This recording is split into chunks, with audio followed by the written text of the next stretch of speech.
Le journal. Henri Ochocho.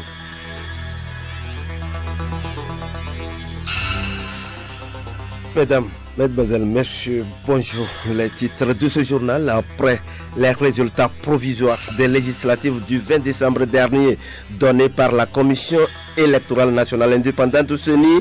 Les regards étaient depuis tournés vers la Cour constitutionnelle pour la proclamation des résultats définitifs. C'est désormais chose faite. L'UFC de Gilles Christ Olympio gagne un siège de plus au détriment du MPDD, Mouvement patriotique du développement durable d'Agboyome Kodjo. Les Togolais du nord au sud, de l'est à l'ouest ont dit merci hier à Dieu pour ses bienfaits sur le Togo. L'événement s'est déroulé à Lomé en présence du chef de l'État, Faure Essosim Nanyazingbe. Et puis au Tchad, deux communautés se sont affrontées autour d'un site orifère de l'extrême nord du pays, faisant plusieurs dizaines de morts et près de 200 blessés. Ces événements reposent la question de l'insécurité qui prévaut dans cette partie du Tchad frontalière de la Libye.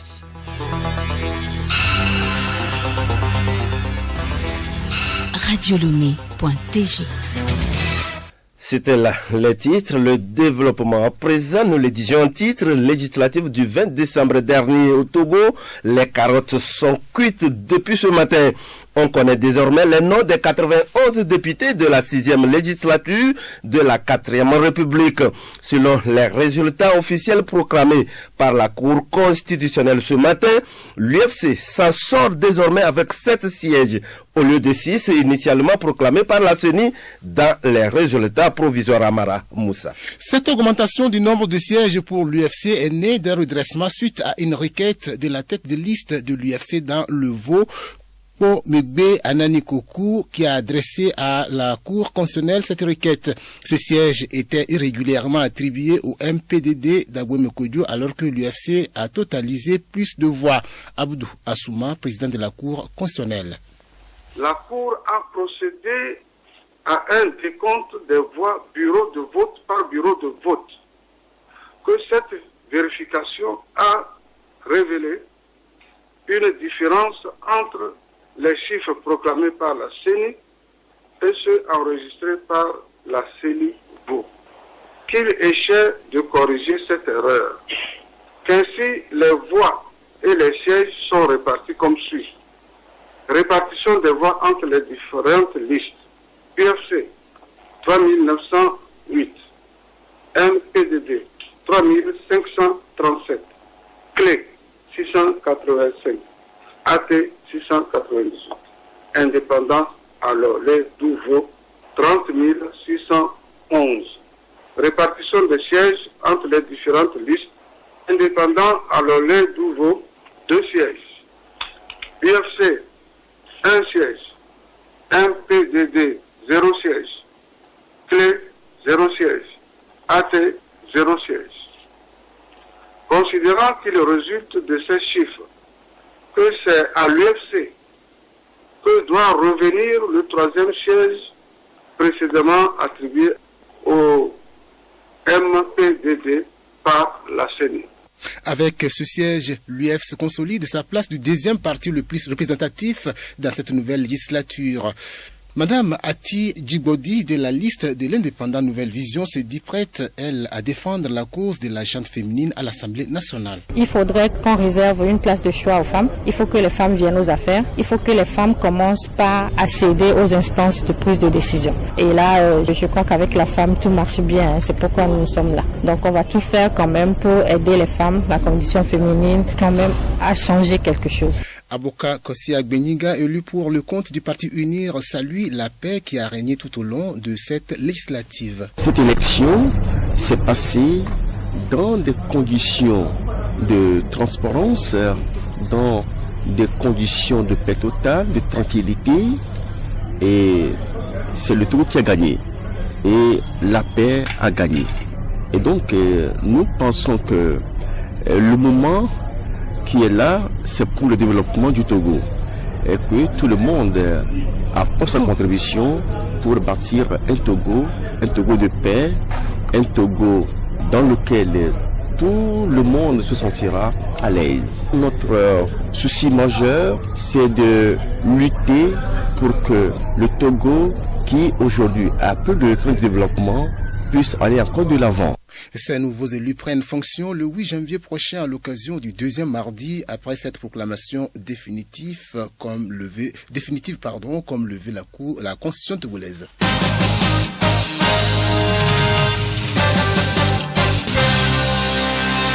Nous le disions en titre, le corps du Christ du Togo a rendu grâce à Dieu hier pour ses bienfaits. C'était à l'occasion de la 6e édition de la Journée nationale de reconnaissance à Dieu JNRD qui s'est déroulée sur toute l'étendue du territoire national. À Lomé, l'événement a eu lieu au stade municipal en présence du chef de l'État Fort et Sosim Nanyazimbe, Bénédicte Kanda.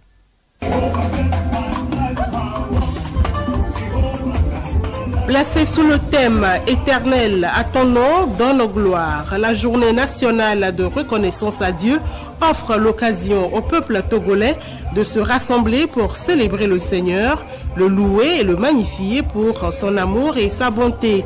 C'est donc à travers chants de louange et d'adoration que les chrétiens ou non-chrétiens ont porté ensemble leur voix pour dire merci à Dieu. Un merci pour tout ce qu'ils ont vécu de bon et pour le mal dont Dieu les a protégés durant toute l'année. Ndiekor Nandé Eli, président du comité d'organisation. Le souffle de vie, ça fait 43 800 000. Multiplié 5 000 fois 12 fois 24 en une année. Dieu paye cette facture pour nous. Et c'est pourquoi cette année, nous mettons l'accent pour cela. Chacun a reçu de Dieu quelque chose et qu'il le dise merci. Nous ne méritons rien. Mais tout ce qu'il fait, c'est pour glorifier son nom. Donc nous ne sommes que des bénéficiaires. Donc quand on bénéficie beaucoup à un certain moment, il faut revenir pour dire merci. C'est ce que nous avons. Cette journée est également l'occasion d'implorer la gloire de Dieu sur le Togo. Adedje Kodjo Emmanuel, président du groupe Salut et Joie. Il est dit que si l'Éternel ne bâtit la cité, ceux qui la bâtissent travaillent en vain. Et nous pensons que c'est l'Éternel qui est le bâtisseur de notre pays. Il nous a choisi des dirigeants qui ont la crainte de son nom dans le cœur et qui nous accompagnent lorsque nous les invitons pour ensemble rendre grâce à Dieu. Grâce à Dieu, parce que vous savez, sans lui, nous ne pouvons rien faire. C'est lui qui soutient cette nation. C'est lui qui la garde. C'est lui qui permet au Togo de prospérer. C'est lui qui nous donne la paix. Il a éloigné de notre pays les fléaux que nous avons ailleurs. Ce n'est pas par notre propre force. C'est vrai que nous avons des forces de défense et de l'ordre, mais nous pensons que celui qui veille mieux au bien-être et à la protection des nations, c'est l'Éternel des armées. Débutée depuis 2013, cette journée dédiée à Dieu a vu la participation de plusieurs chorales, des groupes folkloriques et des artistes de la chanson gospel.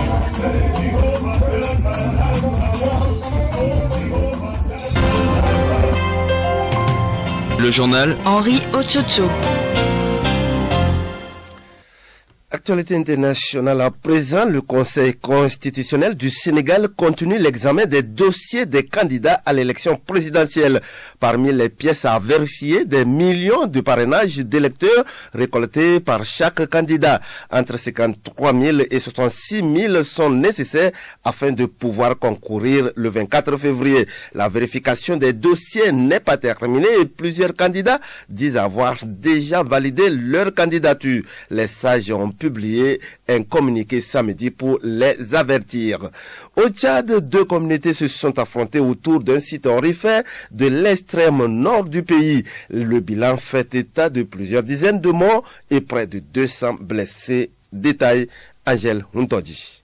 Ces affrontements qui ont eu lieu du 27 au 29 décembre ont effectivement opposé deux communautés parties de l'est du pays à la recherche de l'or, à Kouri-Bougoudi, petite bourgade du nord du Tchad qui abrite, selon une source sécuritaire, des centaines de chercheurs d'or. Les communautés arabes sont passées par la Libye pour attaquer les Ouadaïens qui se trouvaient sur le site. Au bout de 3 jours de combat, ils les en ont délogés. On évoque entre 20 et 30 morts et plusieurs centaines de blessés. On ignore s'il s'agit d'une simple expédition pour le contrôle de ces sites aurifères que le gouvernement peine à contrôler ou un règlement de compte entre ces deux communautés qui s'affrontent régulièrement depuis plusieurs mois à différents endroits du territoire national. La Convention tchadienne pour la défense des droits de l'homme, une ONG qui suit de près la situation, accuse les autorités d'avoir poussé à ces affrontements. Merci à toi, Angèle Huntoji. Après le triple scrutin d'hier dimanche, marqué par une forte affluence et des incidents, le dépouillement est en cours en République démocratique du Congo. La CENI doit annoncer les résultats provisoires le 6 janvier au plus tard. La justice française a ordonné ce 31 décembre la remise à la Cour pénale internationale ce pays de Patrick-Edouard Ngaïsona, patron du football centrafricain et ex-leader anti-Balaka arrêté à Paris au début du mois. Les avis sont contractés dans la capitale centrafricaine où le sentiment de 2 poids 2 mesures domine. La CPI avait émis un mandat d'arrêt international pour crimes de guerre et crimes contre l'humanité contre celui qui se présente comme un patriote qui a réussi à ramener la paix dans le pays. À Bangui, la capitale centrafricaine, Igor Lamaka, le porte-parole des anti-Balaka, supplie la France de libérer leur chef Argan d'une situation complexe et alors que plusieurs ministres issus de la milice ont démissionné de leur poste pour protester contre cette arrestation.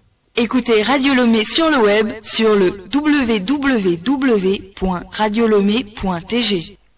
Chronique juridique, depuis février, les Togolais n'ont plus besoin d'engager des procédures pour récupérer quelques centaines de milliers de francs alors que les frais d'avocat sont en général plus élevés que les montants à récupérer. Le tribunal de première instance de Lomé s'est doté d'une chambre spéciale dite de petites créances. Découvrons son fonctionnement dans la chronique juridique d'Hélène Assabi. La chambre de petites créances est une chambre spéciale chargée de régler les affaires dont l'intérêt en jeu n'est pas supérieur à 1 million. Avec l'avènement de cette chambre, les juges des 3 chambres commerciales ordinaires seront désormais dégagés pour mieux s'occuper des dossiers complexes. Ceci va donc permettre de renforcer la célérité dans le traitement des dossiers et améliorer ainsi le climat des affaires. Comment fonctionne alors la chambre de petites créances?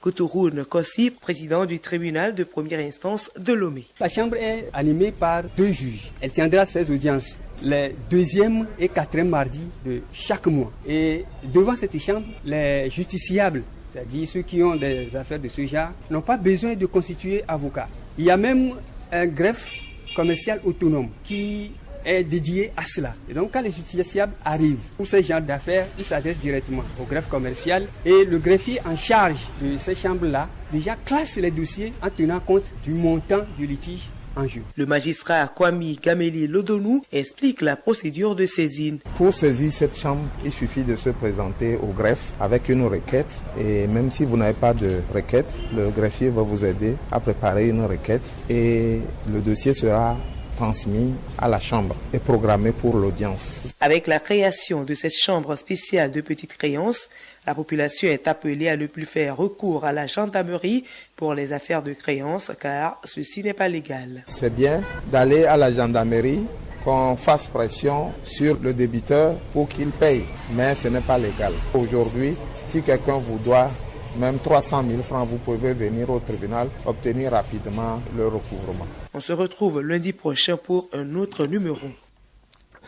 Merci à toi, Elena Sabi. Et pour boucler la boucle, voici les titres du magazine des sports qui vous sera présenté à 13h par Milek Agbokou. ASK confirme sa suprématie sur cette phase allée du championnat national de football de première division en gardant le fauteuil de leader avec 23 points plus 7. ASOTR a aussi payé les frais samedi dernier devant cette jeune équipe de la cause Loza 4-2. Et puis les sports demain ont bouclé leur saison 2017-2018 avec des différents champions. Il s'agit du basketball, de handball et de volleyball. Voilà qui boucle ce journal. Le rappel des titres dans une poignée de secondes.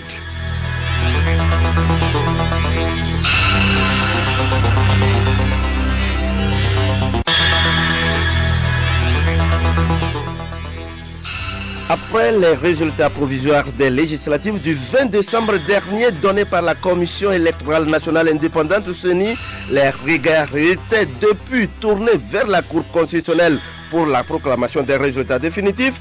Et c'est désormais chose faite. L'UFC de Gilles Christ Olympio gagne un siège de plus au détriment du MPDD, Mouvement patriotique du développement durable d'Agboyome Kodjo. Les Togolais du nord au sud et de l'est à l'ouest ont dit merci hier à Dieu pour ses bienfaits sur le Togo. L'événement s'est déroulé à Lomé en présence du chef de l'État, Fort et Sosimna Nyazimbe. Et puis au Tchad, deux communautés se sont affrontées autour d'un site aurifère de l'extrême nord du pays, faisant plusieurs dizaines de morts et près de 200 blessés. Ces événements reposent la question de l'insécurité qui prévaut dans cette partie du Tchad frontalière de la Libye. Bon après-midi à tous et à toutes.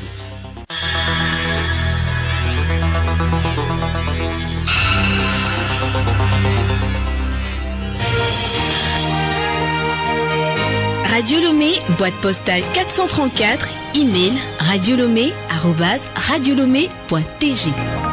Radiolomé.tg